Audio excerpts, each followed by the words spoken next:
What happens when a child, alone in the face of the law, decides to speak the truth? In a world where inequality runs deep, a young boy walks into a courtroom, and his words will change everything. What would you say if the one person you trusted the most was taken from you and your world fell apart?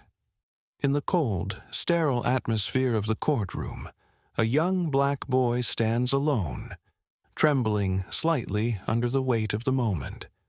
He is only 4 years old, but in this room he feels the full force of the world's injustices. His white button-up shirt and beige pants, meticulously chosen by his mother, show that this is no ordinary day. He isn't here to play, and he isn't here to be a child. He's here to fight for his family, to fight for his father, who is sitting behind bars for a crime he did not commit. The boy's large brown eyes scan the room, taking in the formalities of the setting, the serious faces of the adults around him, and the towering female judge who sits at the front. He doesn't fully understand what's going on, but he knows enough to understand that his father, the man he loves with all his heart, is in trouble. His father's life is on the line, and the weight of that knowledge hangs heavy on his tiny shoulders. The room seems too big for him, the voices too loud, but somehow he finds the courage to stand tall and look at the judge, knowing he has to speak. The case is one of many that reflects the deep flaws in the justice system, a system that often turns a blind eye to the poor and disadvantaged, where wealth and status are the only currencies that truly matter. The boy's father, a hard-working, humble man, has been accused of a crime he couldn't possibly have committed. He has no money to afford a lawyer, no resources to fight back, and no hope that anyone in the system will believe him. His only hope is his son, the boy who's about to speak up, the boy who has witnessed the truth. The prosecution has painted a grim picture of the father, a desperate man who committed the crime out of necessity. The defense, however, is too overwhelmed to do anything more than offer the most basic argument of innocence. In the face of such a powerful system, where wealth and connections rule the day, the truth seems irrelevant. The boy's family lives in a neighborhood that is constantly overlooked, and no one from the outside is willing to listen to their story. The boy's father stands accused, and the weight of that accusation seems insurmountable. But this child, standing before the judge, is about to show the world what it means to stand up for the people you love, regardless of the odds.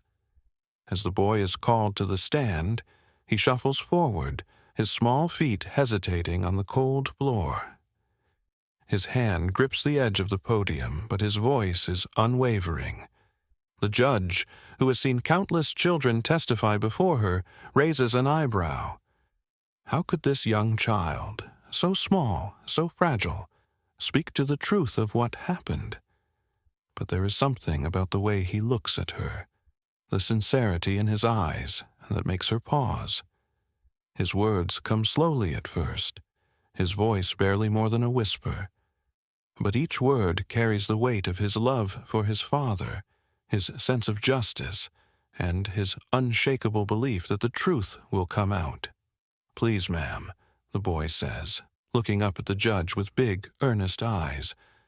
"My daddy didn't do it. He didn't hurt anyone.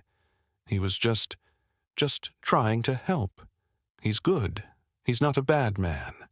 The judge, taken aback, feels a pang of emotion she wasn't expecting. How many times had she heard a child's words only for them to be dismissed as innocent naivete? How many times had she listened to the systems that brought people to court, the systems that cared only about evidence and not about people? Yet something in this child's plea makes her wonder if there is more to this story than what is being presented. The boy continues, now a little braver, his small voice carrying the conviction of someone who has witnessed injustice firsthand. "My daddy, he works hard. He works every day. He didn't hurt anyone, and I know he didn't do nothing wrong. He's good. He's my daddy. He wouldn't hurt anyone, ma'am." The courtroom is silent. The words hang in the air, piercing the tension like a beam of light breaking through a stormy sky. There is no denying the truth in this child's voice, the purity of his words. It's clear now that this is not a child who has been coached, not a child reciting something learned by rote.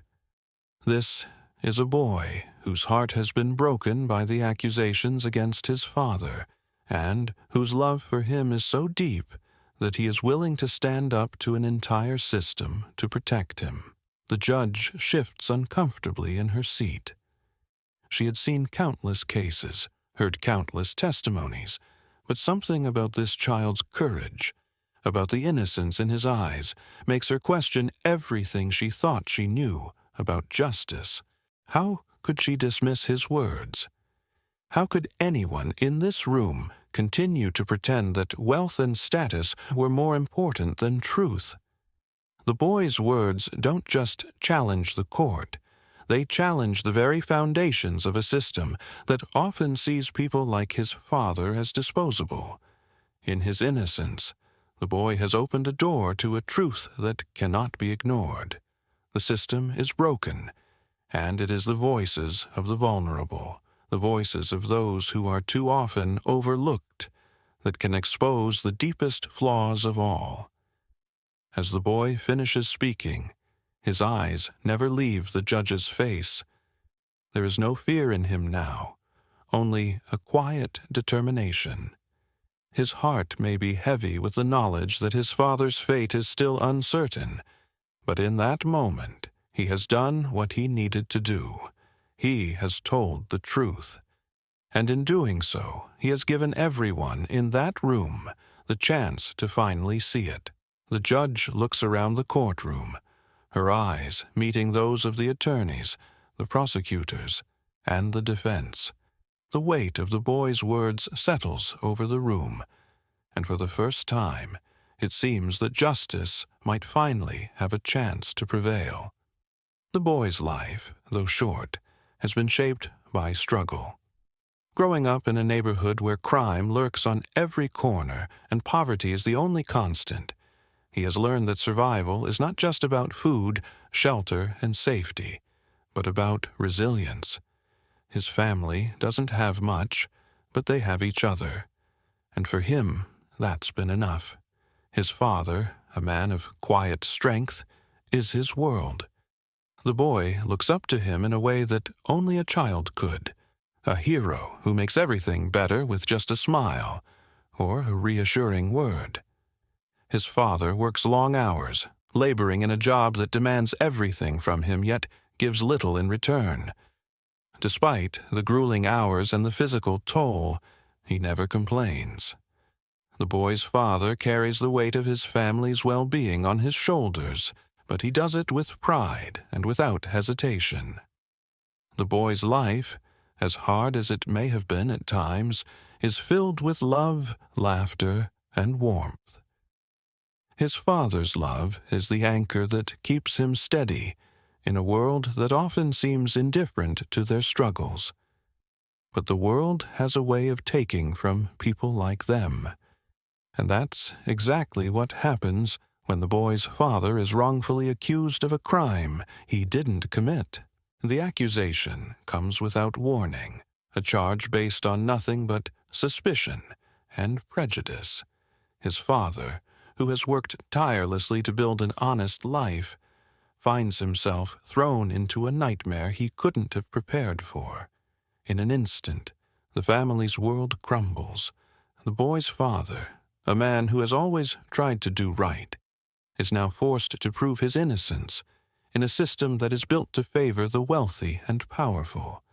His father's arrest is not just the loss of freedom, it's the destruction of everything they've worked for, the breaking of their family's fragile stability. The injustice the boy witnesses is stark and unforgiving. He sees his father mistreated by the police, humiliated in front of the very people he spent his life trying to protect. The boy has heard the whispers from the neighbors, seen the way people look at them differently now, as though they are guilty just because they don't have money or influence.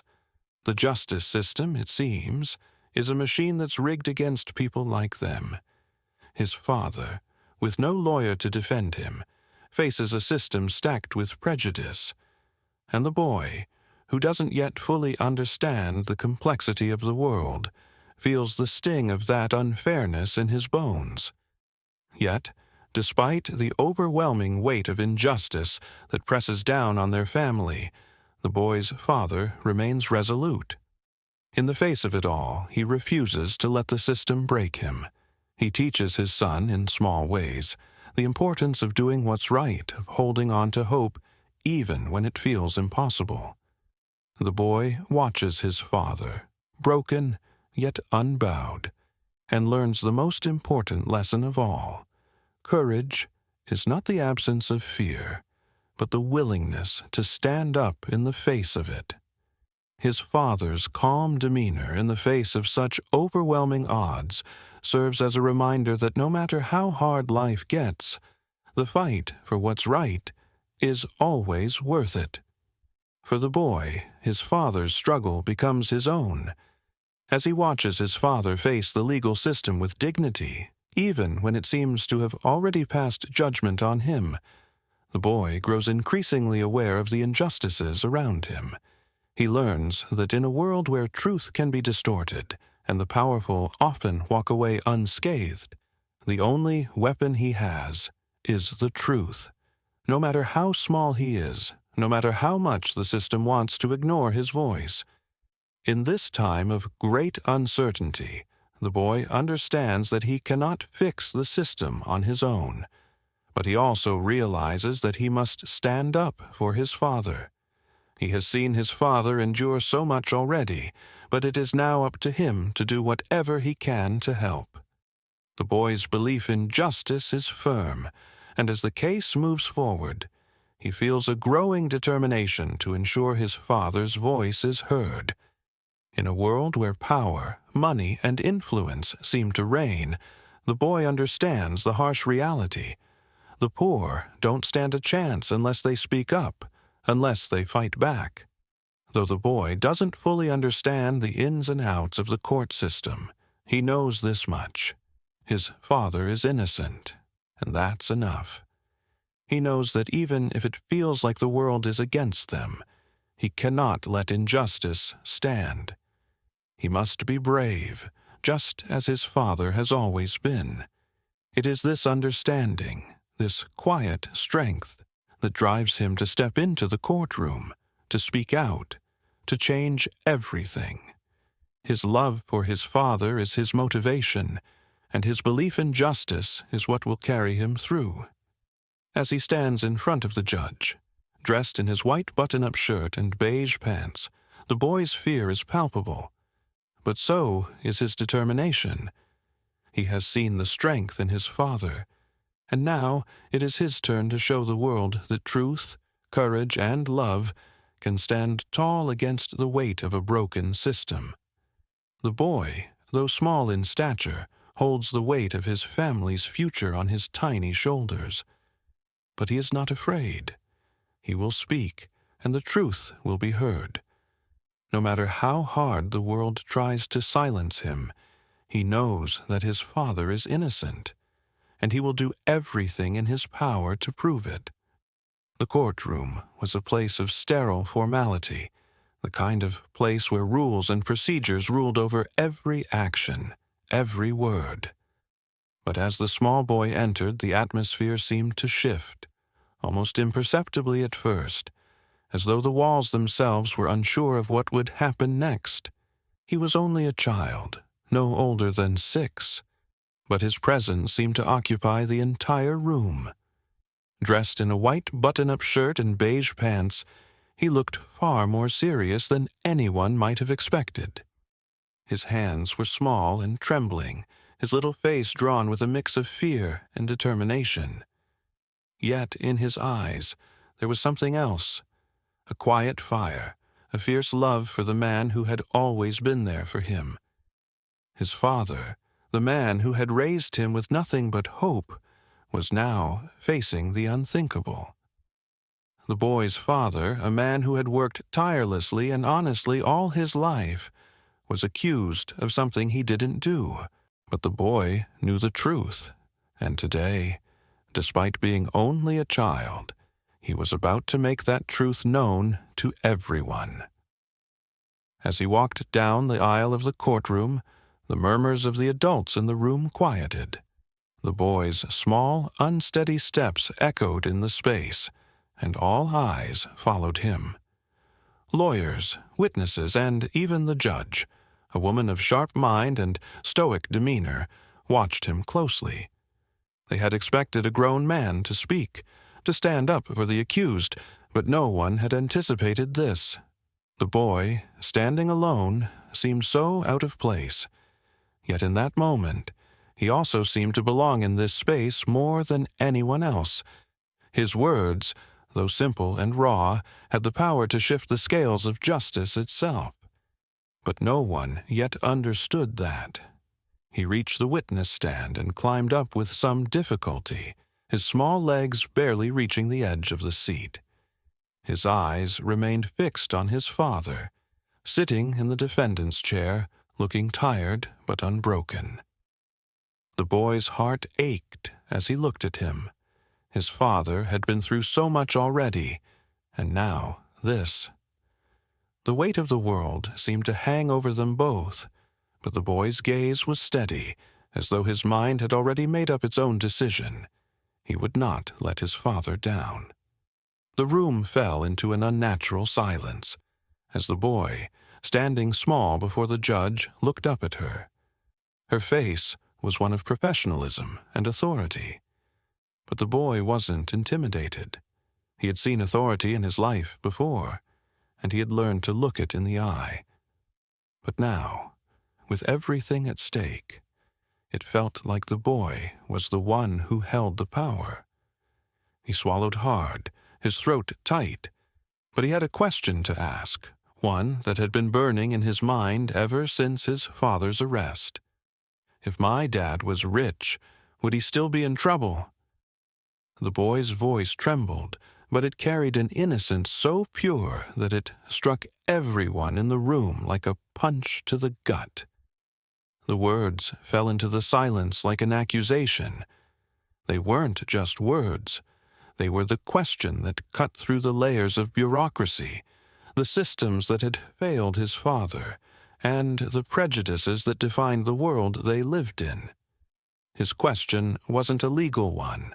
It was a human one, the question of fairness, of equality, of whether justice could truly be blind when the world was so clearly divided into the rich and the poor. The room was still. No one moved, no one spoke. It was as if the boy had broken the unspoken rule that children were to be seen but not heard, especially in such a serious place. The judge, usually composed and unflappable, blinked several times, clearly thrown off by the raw honesty of the boy's words. The attorneys, who had spent hours, days even, crafting their legal arguments, suddenly found themselves at a loss for words.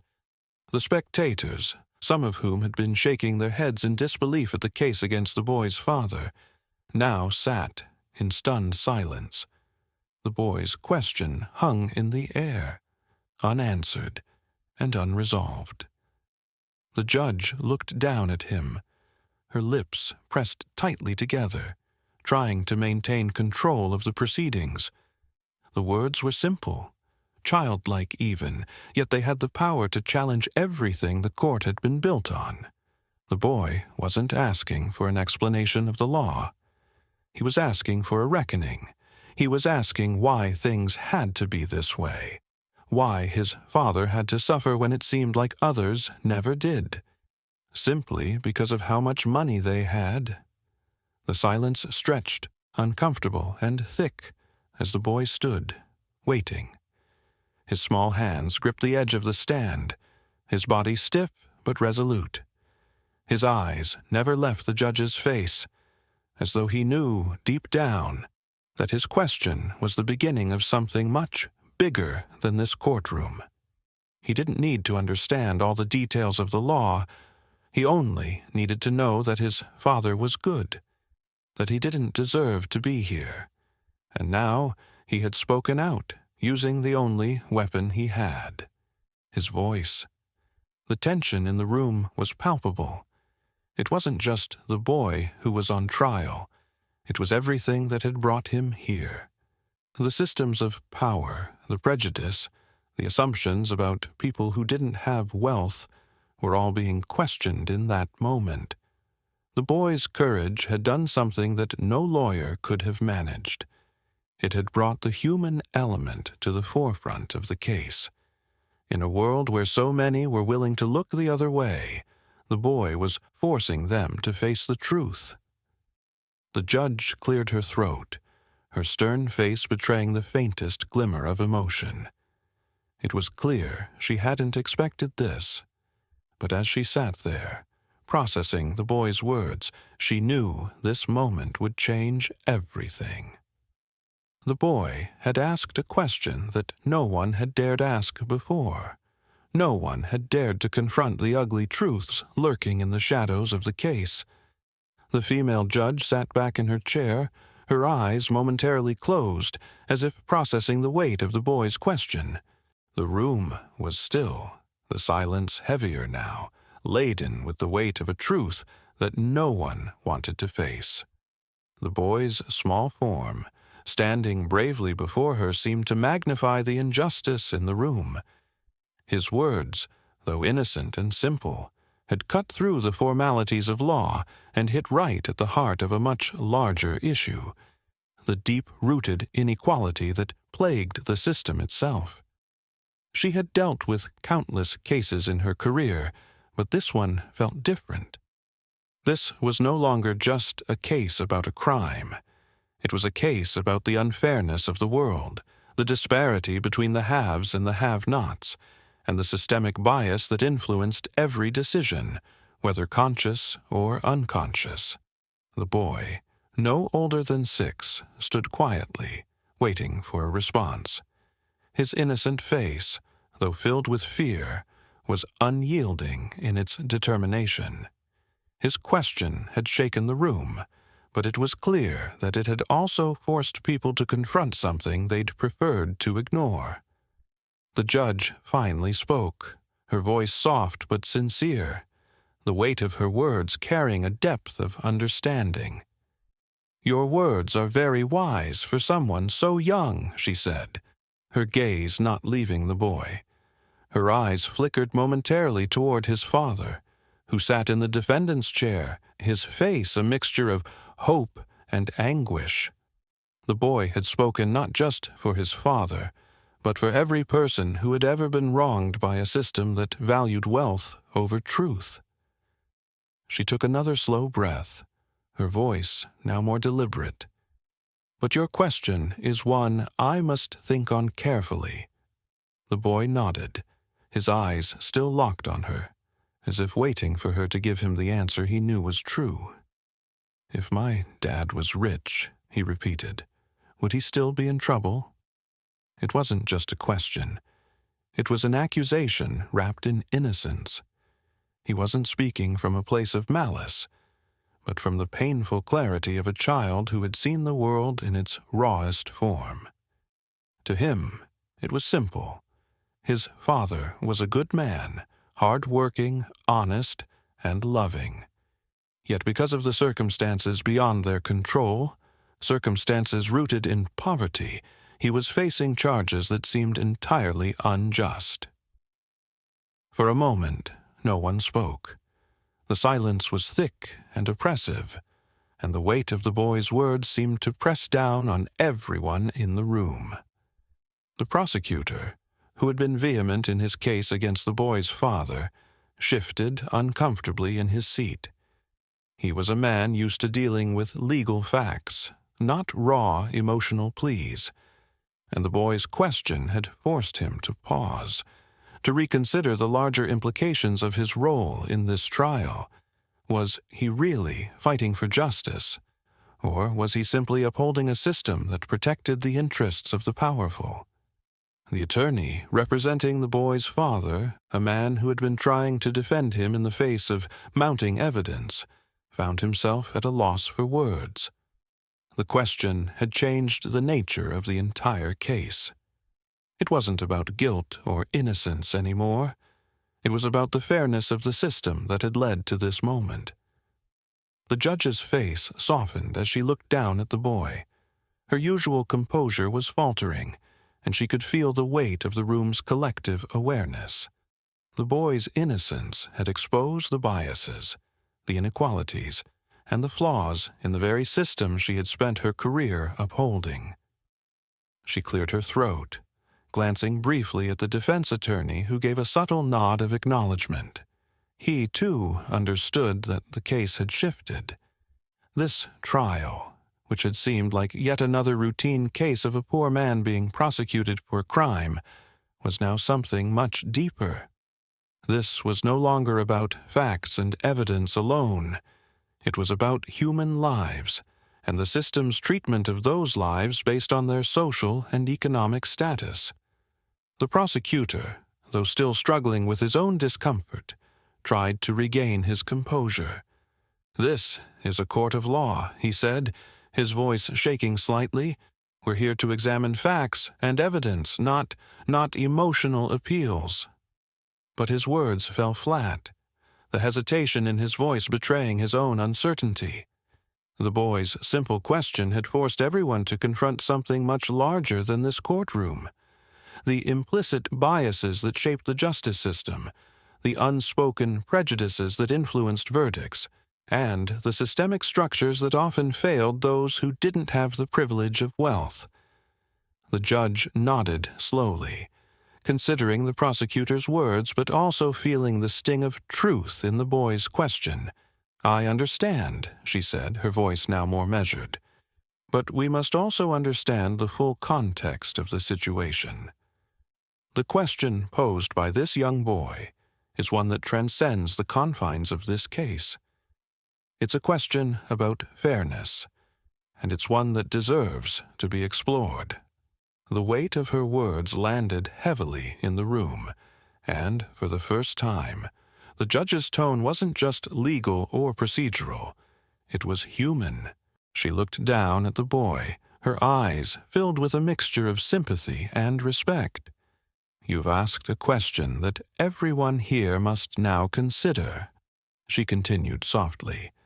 "Not just for your father, but for the many others who face the same circumstances.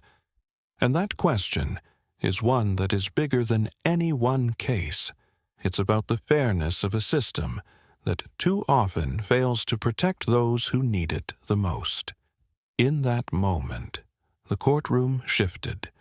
It was no longer just a place where a legal battle was being fought.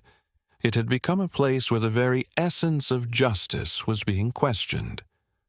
The boy's innocent plea had ignited a conversation that everyone had been avoiding. His question had forced them all to look beyond the surface, to see the deeper, often hidden inequalities that shaped the world they lived in. And as the judge sat back, contemplating her next steps, it was clear that the answer to the boy's question would not come easily. It would require a reckoning with the entire system.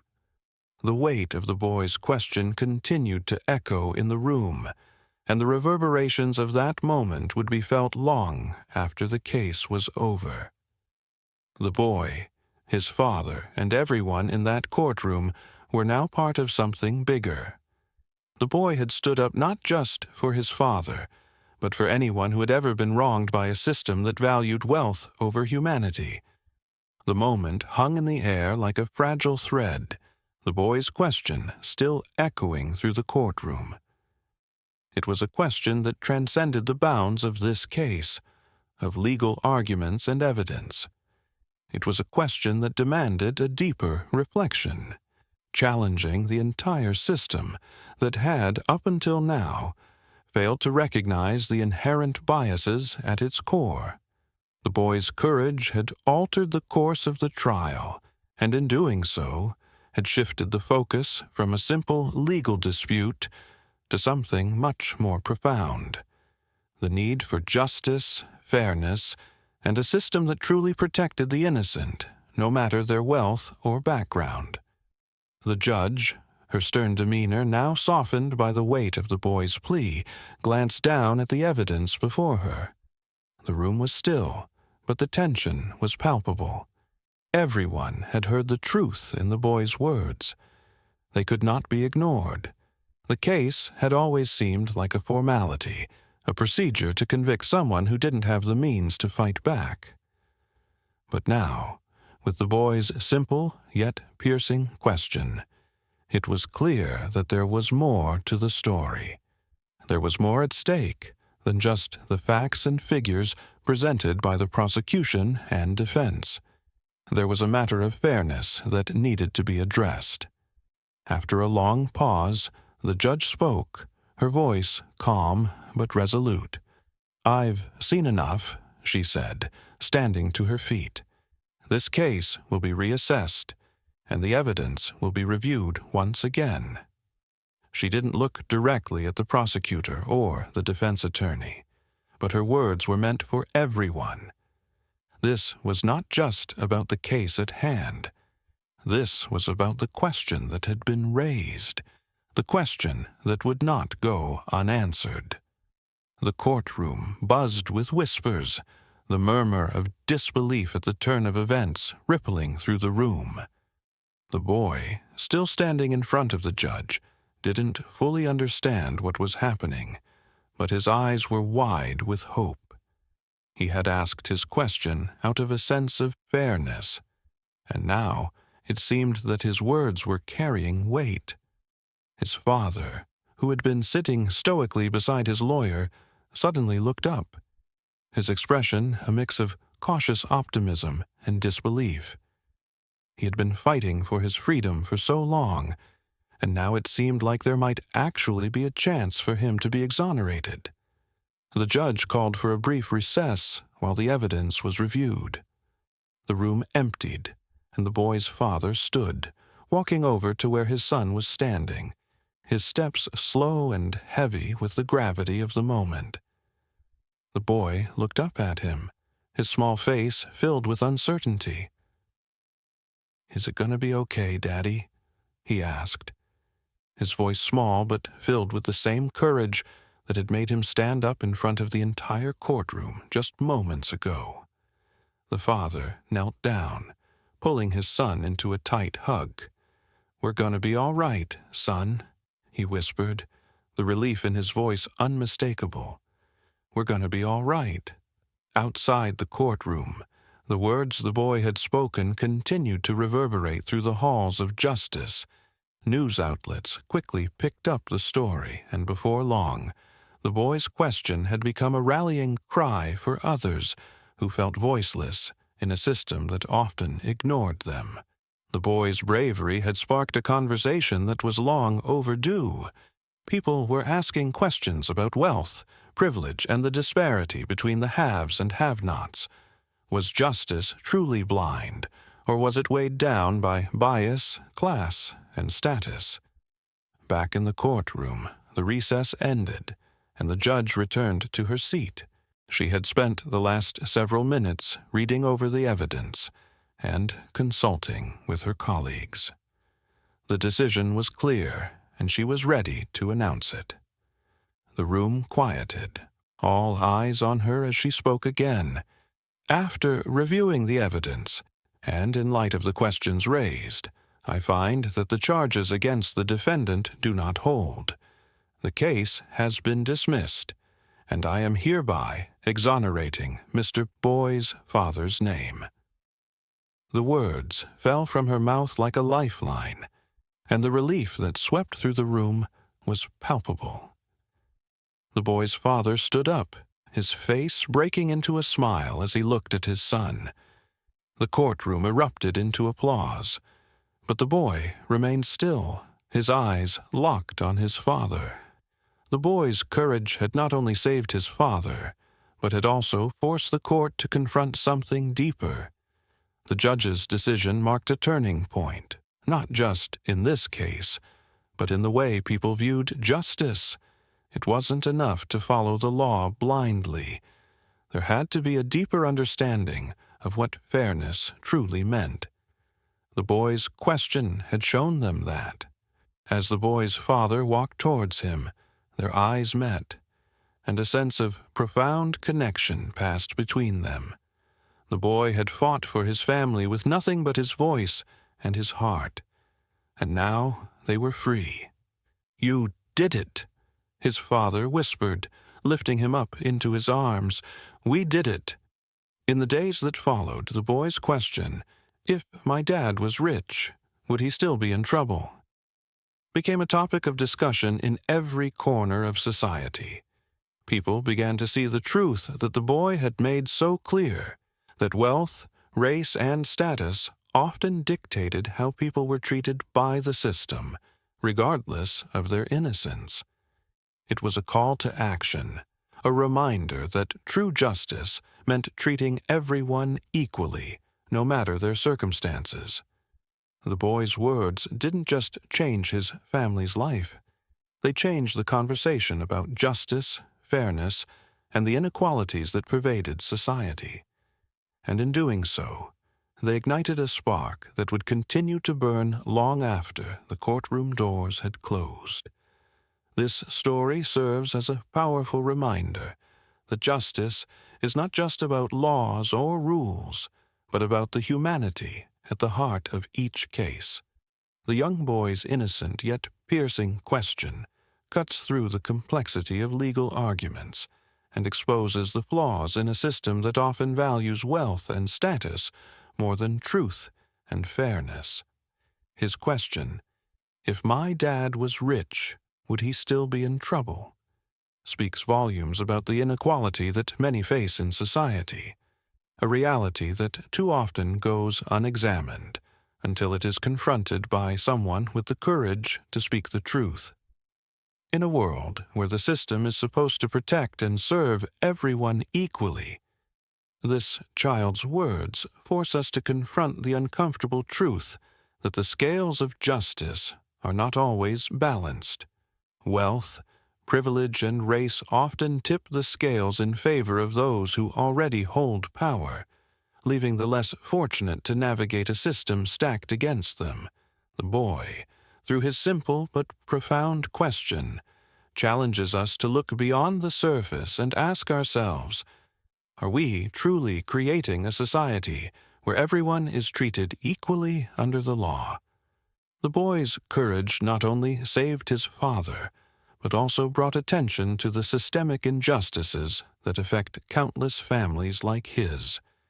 It was not just his father who was wrongly accused. It was his entire community, subjected to the whims of a system that too often disregarded their rights.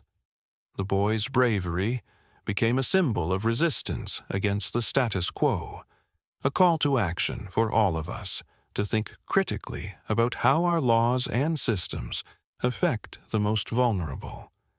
The judge's decision to reassess the evidence, prompted by the boy's honest question, is a small victory. But the true change comes from what the boy's actions sparked. A conversation about how we can make justice truly blind, about how we can create a system where people are not judged by their wealth or race, but by the truth of their actions. His words have not only changed his father's life, but have begun to reshape the way the community, and perhaps even the justice system, views fairness. This story teaches us that no matter how small or powerless we may feel, we all have the ability to make a difference. The boy's courage reminds us that speaking the truth, no matter how uncomfortable or challenging, can bring about change. His words have opened a door for people to reconsider their biases, to reevaluate the way they look at justice and inequality, and to think about the kind of world they want to create for the next generation. As you reflect on this story, consider what it teaches us about empathy, justice, and the fight for equality. How many times have we witnessed injustice, but remained silent, thinking that it was not our place to speak up? What would happen if we all found the courage to speak out against unfairness, to ask the hard questions that challenge the systems in place? The boy's question is a challenge to all of us. Are we willing to look deeper into the issues that affect our communities and stand up for those who cannot speak for themselves? So, what do you think of the boy's words in the courtroom? How do you believe we can create a fairer, more just society for all? The conversation starts with us. It's not enough to be passive observers in a world where inequality persists. We must take action. Whether it's in our own communities or on a larger scale, we have the power to create change by challenging injustice wherever we see it. If this story moved you, share it with others and join the conversation. What can we do to challenge the systems of inequality around us? Let us know your thoughts in the comments below. Together, we can make a difference.